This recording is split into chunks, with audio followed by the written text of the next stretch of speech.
Okay, we're going to do a little bit more on word sums or problem solving, and then we're going to do quite a few examples. These are a few different ways of doing some of the word sums and some of the questions you might get. So it's important for you to practice this, practice the sums in this video and go through the video carefully, listen to it again and again if you need to practice until you understand. So we have many ways of talking about word sums. We can just say they are word sums, or they can be word problems or problem solving. They all mean exactly the same, and they all have an O, S, and an A. Now the O is the open number sentence. In other words, will your answer be less or more? What are they looking for? Your sum is where you will calculate, and remember, now that we've learned how to calculate vertically, you can work out your sum vertically, and then you will write an answer sentence. Now, this is where you write a full sentence to tell us what the answer is to the problem that they gave us. Okay, then we need to look for keywords in the word sum before we can start. So we need to read our word sum and we need to see, okay, what are the important words? What are they telling me to do? Now remember, there are many different words to describe different mathematical symbols. In other words, there's many ways to say plus, minus, times, and divide. So there's a whole little picture there with a lot of ways that explain different words that all mean plus, that all mean subtraction, multiplication, and division. Remember, we can also be looking for doubling and halving. Okay, so sometimes you get confused between just a normal number sentence and an open number sentence. Now, when we look at a number sentence, just a normal one, it's basically when the whole sum is written out. Now, I know the word sentence sounds a bit confusing, but in maths, the number sentence means we just write the whole sum out. So let's say, for example, the sum was 35 plus 24 equals 59. That is a number sentence. That's the whole sum written out. But when we ask for an open number sentence, it means that the number sentence is there, but we don't know what the answer is.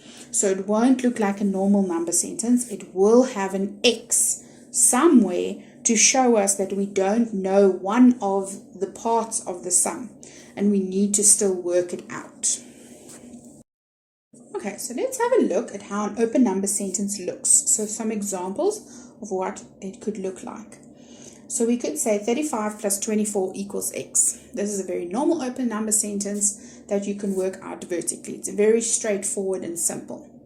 But if we said 35 plus something equals 59, this sum looks a little bit different. And it's what we know as a rainbow sum. Some of you may have heard your teacher say it's like a little spider sum, where the spider goes over. But I know a lot of us teach you that it's a rainbow sum. Basically, we do the opposite of what the sum is telling us to do. So we'll see on the little picture, we started off with a plus, but when we did a magical rainbow sum, it changed the sum.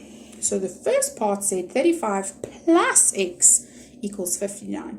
Now we're doing the opposite of what the sum is telling us, and the opposite of the plus is minus. And we know we need to put the biggest number first when we minus. So we say 59 minus 35 equals X. Now it's a lot easier for us to find out what X is. And we work it out, our answer will be 24. Now we need to look if the answer fits the open number sentence. In other words, we need to put that answer back into the open number sentence to see, does it make sense? So we're basically saying, is 35 plus 24, our answer, going to be 59? Yes. So the way you've calculated the sum is then correct. Let's have a look at how else an open number sentence can look. So if we say 35 plus 24 equals X, that can be worked out normally in a vertical sum. But let's say the sum says X plus 24 equals 59. Now it looks a little bit different. Again, it still stays a rainbow sum. So all we need to do is do the opposite of what the sum is telling us. So this one, if we started with a plus and we jump over the magical rainbow, it has magical powers and it changes into a minus. So we go from saying 59, because the biggest number must be first, minus 24 equals X. Now it's a little bit easier for us to find X. And when we calculate it, we see that our answer is 35. So again, to check your answer, you need to write the open number sentence out with the answer in x's place.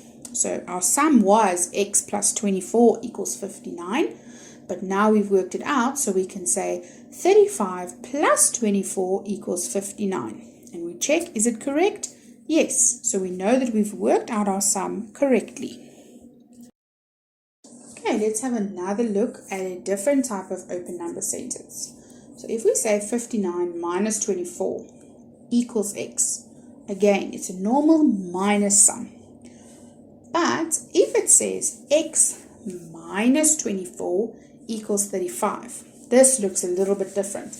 And again, it's the same. It's still a rainbow sum, because actually what it's telling us, when you see x in the sum, in other words, it's something with a plus or a minus and an x, and the x is not at the back at the equal sign, you can immediately know it's always going to be a rainbow sum, and I have to do the opposite.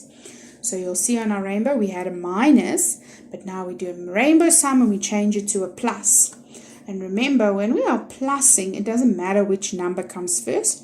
So we can say 35 plus 24 or 24 plus 35 equals x. Now this is a little bit easier for us to do because it makes more sense. We work it out and our answer is 59. And again, we go and put the 59 in x's place in the sum so that we can make sure we got the right answer, and we check, is 59 minus 24 35? Yes, so we know we did our sum correctly. Right, so let's have a look at another one. So if we said 59 minus 35 equals x, it's a very normal minus sum that we can do vertically. But what if I say 59 minus x equals 35? Now we see, okay, x is there, so we need to go and look, what are we going to do? Now remember, the answer must still be smaller than 59, because if we minus more than 59, it won't make sense.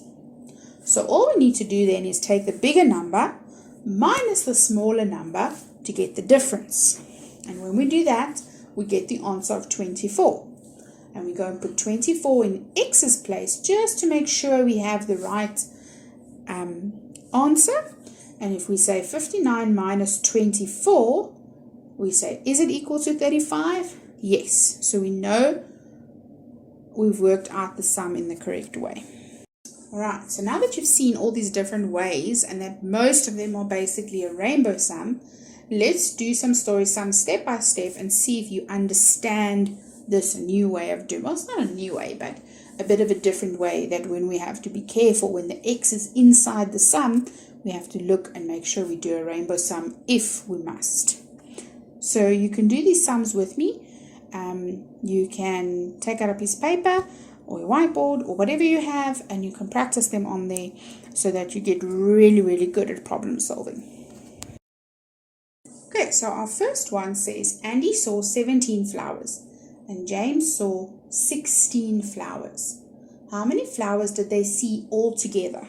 So the first thing we need to do is look for our clue word. Our clue word is all together, which tells us to plus. So O will be 17 plus 16 equals x. And our sum will be 17 on top plus 16. And when you work it out, you say 17 plus 6 plus 7 gives you 13. Carry over the 1, and 1 plus 1 plus 1 gives you 3. And then that's our sum done. Then we need to go to A for our answer sentence. And this is where we need to answer the question. The question was, how many flowers did they see all together? Andy and James saw 33 flowers all together. Okay, our second example says, Milan has 13 chocolates. She gives John 5. How many chocolates does Milan have now? Now remember, the word give is our clue word because it tells us we must minus. And then we have our open number sentence, our sum, and our answer sentence. Our open number sentence, because we know it's a minus, we always put the bigger number first. So we say 13 minus the 5 that she gave away equals x. And then we can write it out as a sum. And we say 13 minus 5. 3 minus 5, oh, we can't do it. So we go and borrow from the tens. We take 1 away there, so nothing will be left. We put it there and we say 13 minus 5 is equal to 8. And then we write our answer. In a full sentence, we say Milan has 8 chocolates now. Right, so our next example says Harry has 10 books.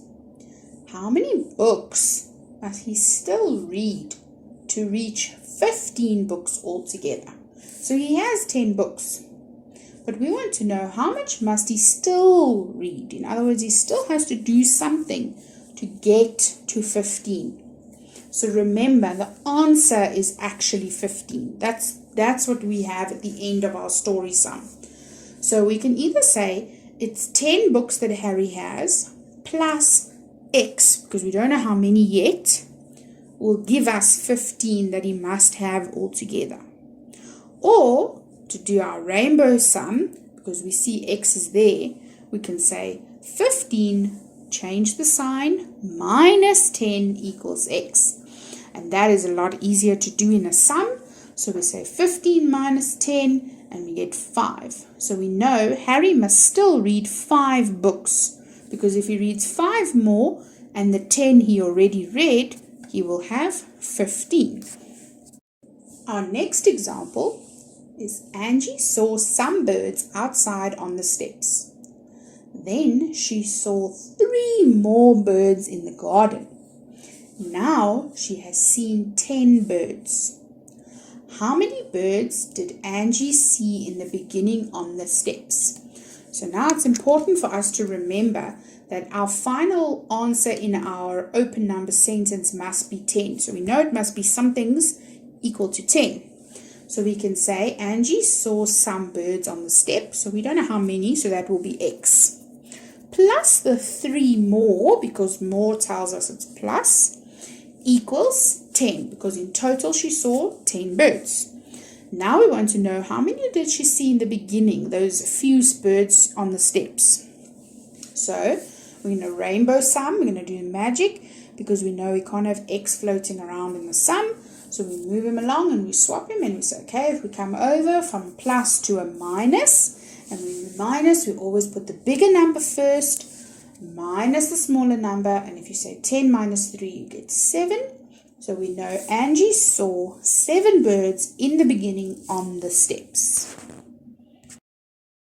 Alright, Liam has a few marbles. We don't know how many he has, we just know he has a few. He gives 2 to Kumo. So now he has 6 marbles left. So he started off with some marbles, we don't know how many. He gave some to Kumo, 2, and now Liam has 6 marbles left. So how many marbles did Liam have in the beginning? How many marbles did he start off with? So now remember, it says now he has 6 marbles left. So we know we must write 6 as our answer. So we would say something, X, we don't know how many marbles he had, minus the 2 that he gave away to Kumo, must be equal to 6, because that's how many he has. And we see, oh, X is inside my sum, so I need to go and do a rainbow sum on it. And in order to do that, I need to change it to a plus. So I say 6 plus the 2 must give me X. And when you say 6 plus 2, you get 8. So the answer in the sentence will be Liam had 8 marbles in the beginning. Alright, and our last example for these rainbow type of sums will be Amelia has 10 biscuits. She gives Sarah a few. Now Amelia has 6 biscuits left. How many biscuits did she give to Sarah? So remember, the answer must be 6. In other words, that's what she's left with. We know that.